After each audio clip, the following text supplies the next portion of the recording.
तो इकोनॉमिक्स का हम लोगों ने सेक्टर पढ़ लिया ना, सेक्टर इकोनॉमिक जो चल रहा है अभी आपका अर्थशास्त्र सेक्टर पढ़ चुके हैं।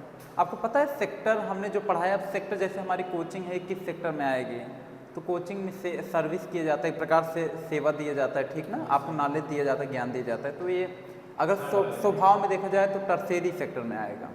उसके बाद आगे बढ़े शर्त में देखें तो एक संगठित है, कब छुट्टी होगा, कब इसका सैलरी कितना देना है जो टीचर्स लगे हैं, इसमें जो है कब छुट्टी होगा, कितने बजे से कोचिंग चलेगी, सब कुछ देखो फिक्स है। उसके बाद अगर हम लोग देखें कि स्वामित्व में अगर देखें कि सरकारी है प्राइवेट है निजी है, खुद की है कि नहीं, ये है।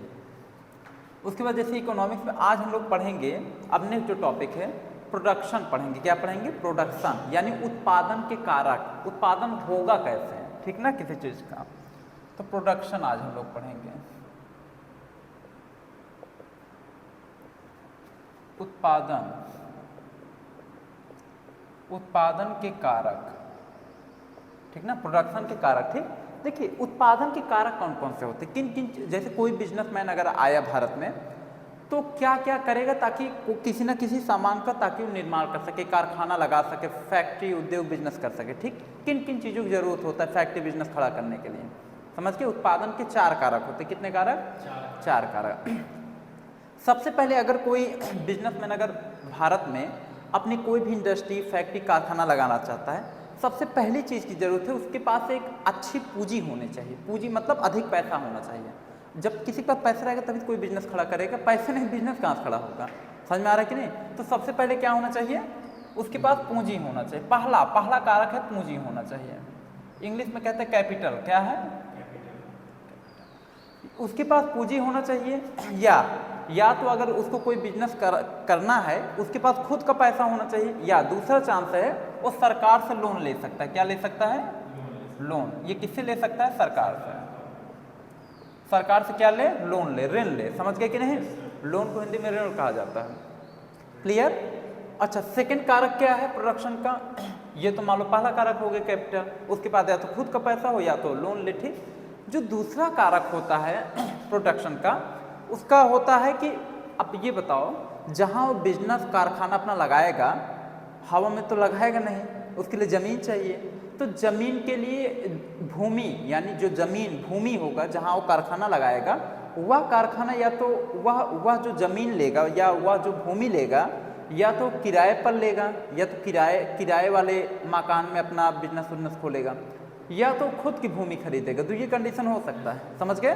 तो उसको उसके पास भूमि, वो जो है भूमि खरीदेगा, भूमि मतलब ज़मीन, समझ गए कि नहीं, बिजनेस करने के लैंड। या तो और रेंट पर जो है, या तो किराए के मकान पर अपना बिजनेस खोलेगा, किराए पर, समझ गए, रेंट पर खोलेगा। आ रहा है कि नहीं समझ में? रेंट मतलब किराए का घर लेगा, किराए का मतलब मकान लेगा, 4-5 रूम लेगा, तब खोलेगा। या तो वो जो है ज़मीन खरीदे, समझ के, भूमि खरीदे, वहाँ पे अपना सब कुछ बनवाए, समझ गए कि नहीं। कंपनी अपनी खुद से जैसे करना, जैसे स्कूल वाले क्या करते हैं, ज़मीन अपना खुद का खरीदते हैं, उस पर तब देखिए अपना खुद का क्या करते हैं, इंस्टीट्यूट खुलवाते हैं। ऐसा कि तो करे, समझ गए कि नहीं। तो ये दूसरा कारक है। तीसरा कारक है, अब जैसे मान लीजिए विदेश से कोई कंपनी आया भारत में कोई बिजनेस खड़ी करने के लिए, ठीक। तो भारत में क्या है, पहली बात जनसंख्या इतनी भयानक है। दूसरी बात यह है कि यहाँ पे अगर ज़मीन खरीदने के लिए आया भी, वो विदेशी के पास पैसा बहुत होता है। कोई बिजनेसमैन अगर विदेश से आया भारत में बिजनेस में, पैसा उसके पास बहुत है। बस समस्या क्या होता है पता है, यहाँ ज़मीन की समस्या होता है। यहाँ आएगा ज़मीन खरीदने के लिए, तो जिसका ज़मीन देखो, बिजनेसमैन ज़मीन खरीदते नहीं जल्दी, और रेंट पे लेकर के बिजनेस करते हैं। कोई भी ज़मीन रहेगा ना उसको रेंट पे ले लेंगे। किस पे लेंगे? रेंट पे, ज़्यादातर रेंट, क्योंकि ज़मीन खरीदेगा तो उसको ज़मीन बता दे कि यहाँ के लोग जो है ज़मीन का कीमत मान लीजिए कि मान के चलो 50 लाख है, यहाँ के लोग उसको बताएंगे कि 80 लाख रुपये में ज़मीन, या 1 करोड़ बता देंगे, तो वो इतना रुपए ज़मीनें खरीदने में लगा देगा ना, तो फिर बिजनेस क्या करेगा। तो अगर वो रेंट पर वही ज़मीन लेता है, रेंट पर कितना लेगा, बहुत लेगा, 5,000 6,000 रेंट लेंगे, बहुत लेंगे 10,000 रेंट लेंगे। 10,000 में रेंट दे करके अपने बिजनेस खड़ी कर दिया, प्रॉफिट आने लगा, प्रॉफिट से फिर उनका रेंट देने लगा, समझ गए कि नहीं, इसका बिजनेस भी चल गया। ठीक, तो ये माइंडसेट होगा बिजनेस वालों का। अब जैसे कुछ कुछ क्षेत्र ऐसा है, कुछ कुछ जगह ऐसा है कि अगर आया कोई बिजनेसमैन मतलब ज़मीन खरीदने के लिए, ज़मीन लेने के लिए रेंट पर, तो लोग सोचेंगे, लोग क्या करेंगे, उसको रेंट पे ज़मीन दिए तो उससे उससे कहेंगे कि गाँव को देखो हम तुमको रेंट पे ज़मीन दिए हैं। इस बिजनेस में ना, इस बिजनेस में हमारा जो लड़का है उसको उसको जॉब पे रख लो, हमारी जो लड़की उसको भी जॉब पे रख लीजिए, समझ गए? मतलब हाँ, हमारे पूरे खानदान को इसी जॉब में रखो, समझ गए? उससे बहुत मांग करेंगे, तो वो बेचारा परेशान हो जाता है कभी कभी, जो बाहरी बिजनेसमैन रहता है, समझ गए कि नहीं? तो बिजनेसमैन हमेशा सोचता है कि हमें जो है ज़मीन ठीक तरीके से अच्छे से मिल जाए। तो ये जो है सरकार को एकदम क्लियर करना चाहिए, गवर्नमेंट, जो गवर्नमेंट होते हैं उसको, जो बिजनेसमैन आते हैं बाहर, विदेशी जो बिजनेसमैन होते हैं उनको ज़मीन उपलब्ध कराएं, समझ गए? बिजनेस करने के लिए। चाइना वाइना क्या है पता है? चाइना का जो गवर्नमेंट वो कहती है कि किसी भी कंट्री के यदि बिजनेसमैन को हमारे यहाँ बिजनेस करना है तो आए, अपना बिजनेस करने के लिए आए हमारे चाइना में, और क्या है कि हम उसको, अगर उसके पास पैसा है ठीक है, पैसा नहीं तो हम उसको लोन देंगे, उसको लोन देंगे, और लोन देकर उसको लोन देंगे, वो बिजनेस करे, और ज़मीन वो जहाँ भी कहेगा ज़मीन लेने के लिए हम 2 मिनट में खाली करवा देंगे। ज़मीन खाली करवाएंगे, तुम वहाँ बिजनेस करो, उसके बदले में हम उसको पैसा देकर दूसरी जगह उसको ज़मीन दिलवा देंगे, समझ गए कि नहीं? 2 मिनट में ज़मीन दिलवाएंगे। उसके बाद मजदूर सेलेक्ट करना, मजदूर, तो मजदूर जो सिर्फ 3rd नंबर का जो कारक होता है, तीसरे नंबर का कारक होता है आपका यानी कि श्रमिक। कौन होते हैं? श्रमिक, जिसे लेबर कहते हैं। क्या कहते हैं? लेबर। चाइना वाले कहते हैं कि लेबर, अगर मजदूर चाहिए आपको तो हमसे बताइए, हम आपको तगड़े तगड़े मजदूर सेलेक्ट करवाएंगे, अच्छे लेवल का मजदूर, समझ गए कि जो आपके यहाँ अच्छे से काम करें। तभी चाइना की जीडीपी देखोगे, चाइना की इकोनॉमी पावर देखोगे ना, भारत से 4 गुना है। यही कारण है, बहुत बड़ी बड़ी कंपनी चाइना में काम करती है, यही सब रीजन, क्योंकि वहाँ सब अच्छे से आराम से मिल जाता है। भारत में बड़ी समस्याएं होती हैं, समझ के ना? तो कहा था मजदूर तुरंत अच्छे तगड़े सेलेक्ट कराएंगे। मजदूर मिल गए तो फिर की जीत की चिंता। फिर अगला लास्ट ऑप्शन रहता है, जो बिजनेसमैन है उसे हम लोग कहते हैं उद्यमी। क्या कहते हैं? बिजनेसमैन को उद्यमी कहते हैं। इसको इंग्लिश में कहते हैं इंटरप्रेन्योर, समझ गए? तो जो बिजनेसमैन होता है वो किसी व्यक्ति की निगरानी करने के लिए रखेगा, निगरानी करने के लिए वो उद्यमी का काम करता है।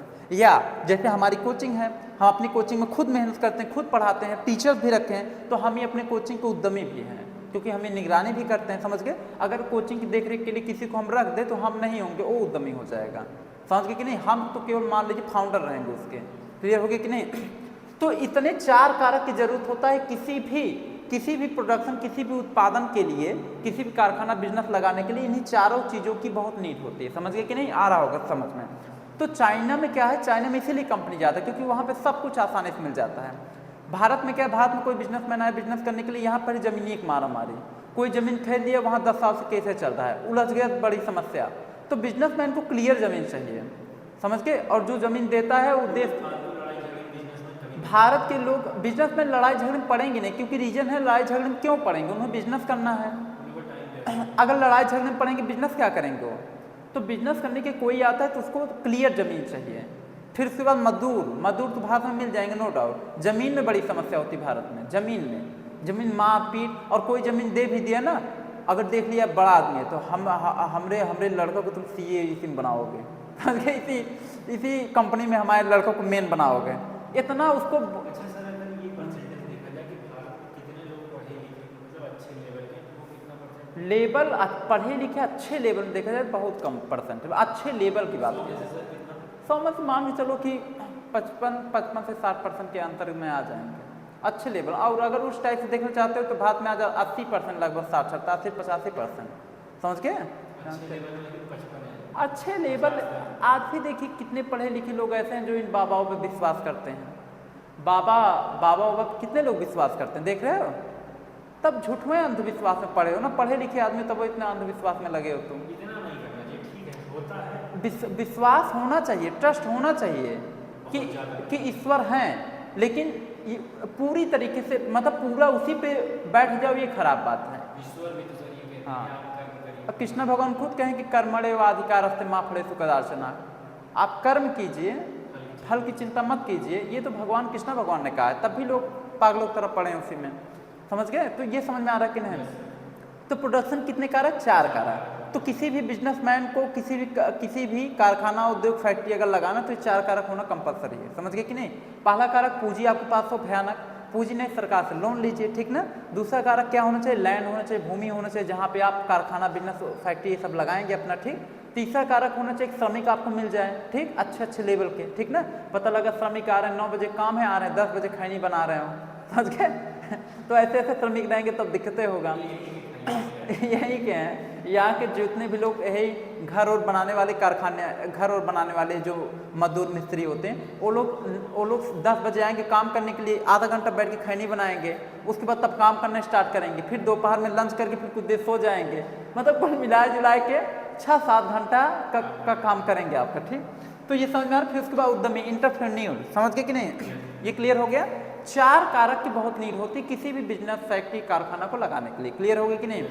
उसके बाद देखिए, अब ये प्रोडक्शन के कारक आपके हो गए कंप्लीट, आपको समझ में आया। अब इसमें एक मेन पॉइंट बताते, ध्यान सुनिएगा।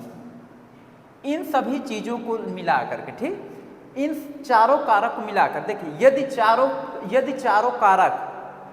चारों कंडीशन, ठीक ना, सरकार फॉलो करती है, यदि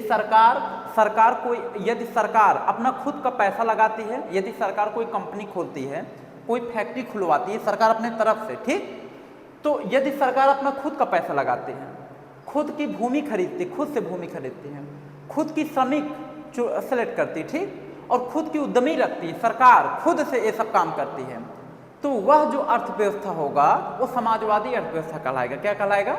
ध्यान देना, ये बहुत इंपॉर्टेंट है। यदि इन चारों फैक्टर को सरकार अप्लाई करती, कौन अप्लाई करता है? सरकार। यदि आपके भारत की गवर्नमेंट अप्लाई करती है इन चारों चीज को, सरकारी कंपनी कोई खुलता है, वह अर्थव्यवस्था कैसी अर्थव्यवस्था तब कहलाएगी? समाजवादी अर्थव्यवस्था। कैसी अर्थव्यवस्था? नाम खूब सुने होंगे समाजवादी का। समाजवादी अर्थव्यवस्था कहलाएगा। अर्थव्यवस्था, समाजवादी अर्थव्यवस्था मतलब पूरे समाजवाद पे डिपेंड है, समझ गए कि नहीं? और अगला पॉइंट सुनो, यदि ये चारों फैक्टर कोई प्राइवेट आदमी कर रहा है, कोई निजी व्यक्ति कर रहा है, प्राइवेट आदमी है, निजी व्यक्ति, गवर्नमेंट नहीं है, ठीक। जैसे पूंजी, कोई जैसे मान के चलिए कोई निजी आदमी है, जैसे हम ही हैं, हम अगर खुद का पैसा इन्वेस्ट किए, कोई हम इंस्टीट्यूट खोलें, उसमें हम खुद का पैसा इन्वेस्ट किए, जमीन खरीदे किराए पर, जैसे लिए है ना, किराए पर हमने रूम लिया अपना बिजनेस स्टार्ट करने के लिए, श्रमिक भी हमने खुद का ही रखा, ठीक।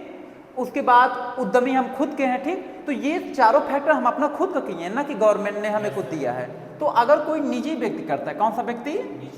अगर कोई निजी व्यक्ति करता है तो ऐसी जो अर्थव्यवस्था कहलाएगी, ऐसा जो अर्थव्यवस्था इकोनॉमिक्स आपका कहलाएगा, वो कहलाएगा जो है आपका पूंजीवादी अर्थव्यवस्था। कौन सी अर्थव्यवस्था? इसका भी नाम खूब सुने होंगे, पूंजीवादी अर्थ। हाँ, अब समझ में आया। यदि ये चारों फैक्टर कोई जो है कोई आदमी खुद से करता है, न कि गवर्नमेंट के थ्रू से कर रहा है, कोई आदमी खुद से कर रहा है, ये सब चीज चारों फैक्टर अप्लाई कर रहा है, तो वो जो अर्थव्यवस्था होगा वो पूंजीवादी अर्थव्यवस्था कहलाएगा। समझ गए? इसमें सरकार का कोई हस्तक्षेप नहीं होगा, सरकार इसमें सम्मिलित ही नहीं है। इसमें आदमी अपने पैसे जमीन खरीद रहा है, श्रमिक रख रहा है, समझ गए, रूम रेंट पर ले रहा है, अपने पैसे से बिजनेस स्टार्ट कर रहा है आदमी, ठीक। तो ऐसी व्यवस्था आपका पूंजीवादी अर्थव्यवस्था कहलाएगा। क्लियर हो गया कि नहीं? उसके बाद अगला जो है, जैसे अब क्या है कि जैसे कि कभी कभी क्या होता है, कभी कभी प्राइवेट और गवर्नमेंट, जैसे कभी कभी जो है, यानी कि जो गवर्नमेंट है और जो प्राइवेट आदमी है, ये दोनों लोग मिल करके कोई कंपनी खड़ी करते हैं। जब दोनों लोग मिल करके कोई कंपनी खड़ी करते हैं तो उसे कहा जाता है मिश्रित अर्थव्यवस्था। कौन सी अर्थव्यवस्था? मिश्रित। अब जैसे कैसे, जैसे मान के चलिए कि कोई कंपनी भारत में आई, मतलब कोई बिजनेसमैन भारत में आया, ठीक, वो सोचता है कि हम कोई कंपनी खड़ी करें, ठीक ना। तो उसने क्या किया, सरकार से लोन लिया, सरकार ने उसको लोन दे दिया, ठीक। दूसरी चीज ये कि सरकार ने उसको भूमि खुद से खरीद के दे दी कि ये देखो हमारी सरकारी भूमि है, तुम इस पर अपना बिजनेस खड़ी करो। सरकार का भूमि है, जमीन किसका है? सरकार का, गवर्नमेंट का है। कहा कि इस पर तुम अपनी कंपनी खड़ी करो, समझ गए। तो सरकार भी ने भी उसमें योगदान दिया। फिर उस बिजनेसमैन ने अपना श्रमिक रखा, उद्यमी रखा, ठीक ना। यानी उसमें देखो दो लोगों ने मिल करके बिजनेस खड़ी किया, सरकार का भी उसमें सहयोग है और प्राइवेट आदमी का भी सहयोग है, ठीक। तो यानी कि इसमें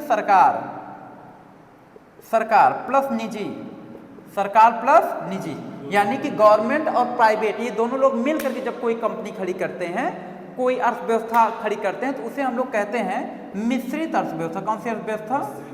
इसका भी नाम खूब सुने होंगे, मिश्रित अर्थव्यवस्था।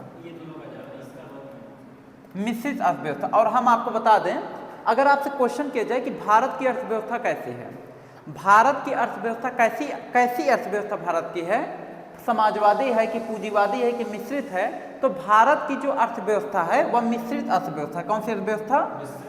भारत की अर्थव्यवस्था कैसी है? भारत की अर्थव्यवस्था में सरकार और ज्यादातर निजी और सरकार दोनों लोगों का इसमें सहयोग है। तो भारत की ज्यादातर कंपनियों में दोनों लोगों का सहयोग है, तो इसीलिए भारत की जो अर्थव्यवस्था है वो मानी जाती है कि मिश्रित अर्थव्यवस्था है। इंडिया की अर्थव्यवस्था कैसी है? मिश्रित अर्थव्यवस्था है। क्लियर?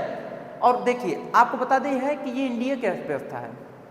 जैसे जो विकसित कंट्री, जितना डेवलप्ड कंट्री है, जो एकदम विकास कर चुके हैं, जैसे अमेरिका, फ्रांस, समझ गए, अमेरिका, फ्रांस, इंग्लैंड, जर्मनी, रूस, हम बताते जितने डेवलप्ड कंट्री हैं उन लोगों की जो अर्थव्यवस्था है वो पूंजीवादी अर्थव्यवस्था। कौन सी अर्थव्यवस्था है? पूंजीवादी। मतलब जैसे जो विकसित कंट्री हैं वहाँ प्राइवेट बिजनेस करते हैं लोग, मतलब खुद का बिजनेस, वहाँ सरकार से कोई खास महत्व नहीं है, मतलब नहीं, समझ गए। उनकी जो अर्थव्यवस्था कहलाती है, ज़्यादातर उनकी कंपनी पूंजीवादी अर्थव्यवस्था पर डिपेंड है। पूंजीवाद का मतलब वहाँ बड़े बड़े बिजनेसमैन हैं, लोग अपनी बड़ी बड़ी कंपनी वहाँ पे स्टार्ट किए थे और बड़ी बड़ी कंपनी, बड़ी बड़ी फैक्ट्री खोले हैं, उसमें अपना खुद का पैसा लगाए हैं, खुद का उद्यमी रखे हैं, खुद का श्रमिक रखे हैं, समझ गए कि नहीं? खुद का मतलब उसमें सब कुछ खुद का लगाए हैं, सरकार से उसमें कोई मतलब नहीं, समझ गए। तो क्या है? पूंजीवादी अर्थव्यवस्था है। कैसी है? तो विकसित कंट्री, जो विकसित देश वाले होते हैं, उनकी अर्थव्यवस्था कैसी होती है? पूंजीवादी अर्थव्यवस्था। और जो हमारे यानी हमारे भारत की अर्थव्यवस्था कैसी है? मिश्रित अर्थव्यवस्था। इसमें सरकार और इसमें गवर्नमेंट और निजी व्यक्ति दोनों का सहयोग होता है, समझ गए कि नहीं? ये फैक्ट समझ में आया? एकदम क्लियर हो गया? अब जो एक बार एकदम अच्छे देख लीजिए, क्लियर, ठीक। अब जो आपका जो टॉपिक स्टार्ट होगा, नेक्स्ट टॉपिक, वो स्टार्ट होगा जीडीपी। क्या स्टार्ट होगा? अच्छा, इकोनॉमिक समझ में आ रहा है? जीडीपी। अब देखो जीडीपी जब आप पढ़ेंगे तो इसका फुल फॉर्म होता है ग्रेट डोमेस्टिक प्रोडक्ट। क्या होता है? ये जीडीपी का फुल फॉर्म होता है ग्रेट डोमेस्टिक प्रोडक्ट। जीडीपी जब अभी नहीं पता है ना, रीजन है, अभी नहीं पता है क्योंकि उस टाइप पढ़े नहीं कभी। जब आप सभी लोग जीडीपी, हाँ, जब आप सभी लोग जीडीपी कल के टॉपिक पढ़ेंगे उसके बाद देखिएगा जीडीपी कैसे समझ में आता है। आप कहेंगे कि वाकई में इतना सिंपल है जीडीपी। जीडीपी का फुल फॉर्म होता है ग्रॉस डोमेस्टिक प्रोडक्ट, हिंदी में होता है सकल घरेलू उत्पाद। कल टॉपिक स्टार्ट होगा, तो आज के लिए इतना ही। इसके आगे वीडियो नेक्स्ट डे चलेगा। धन्यवाद।